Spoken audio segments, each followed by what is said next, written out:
Hey everyone, welcome to Judging for the Win. I'm Dave, and this is my daily ruling. Today's question was suggested by a viewer, thanks to Momo vs. MTG for this one.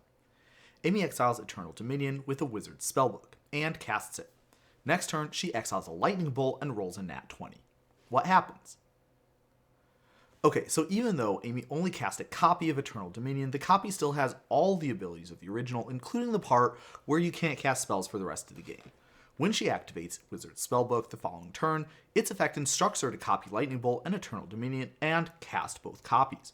Now, casting a copy of a spell still counts as casting a spell, which means that Amy is not allowed to perform this action. So, nothing happens. Unfortunately, for the rest of the game, Amy cannot use Wizard Spellbook for anything except being able to exile instant and sorcery cards from graveyards.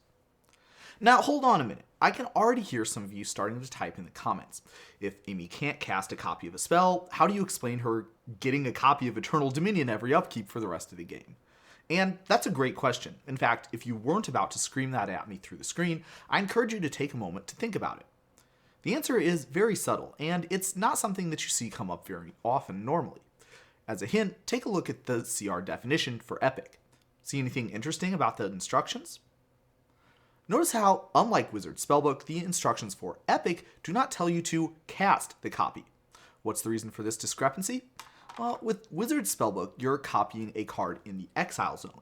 The copy is created in the exile zone, but it's just a copy of a card, not a spell. After you create the copy, then you have to cast the copy in order to get it onto the stack. In contrast, let's imagine that we use something like this Melodious Charlatan to copy a Lightning Bolt. Like last time, the copy is created in the same zone as the original object is in. Only this time, that zone is the stack, because we were copying a Lightning Bolt spell. Therefore, there's no need to cast the copy because the copy is already on the stack when it's created. All of this happens during the resolution of the Melodious Charlatan's ability, which has a few complications of its own. If you'd like more information, I made a whole video where I talked about that topic in detail, so I'll leave a link to that in the description. Now, with Epic, that actually functions exactly like the Melodious Charlatan, but with two notable differences. First, the copy is made after the original spell has resolved and left the stack. Fortunately, there's no problem with copying a spell that doesn't exist anymore. The game just uses the last known information about the Eternal Dominion spell that you're copying to get the characteristics of the copy.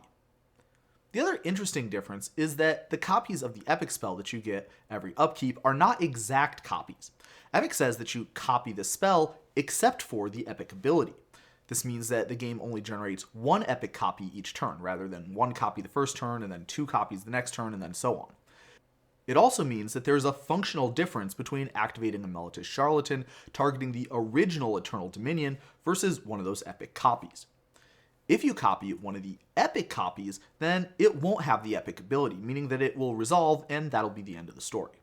On the other hand, if you copy the original Epic spell with Melodious Charlatan, the copy that the Charlatan generates will have Epic too, meaning that in addition to the normal Epic copy of the original spell, you'll get an Epic copy of the Melodious Charlatan copy every upkeep too. Pretty cool, right? And that's all I have for you today. How did you do?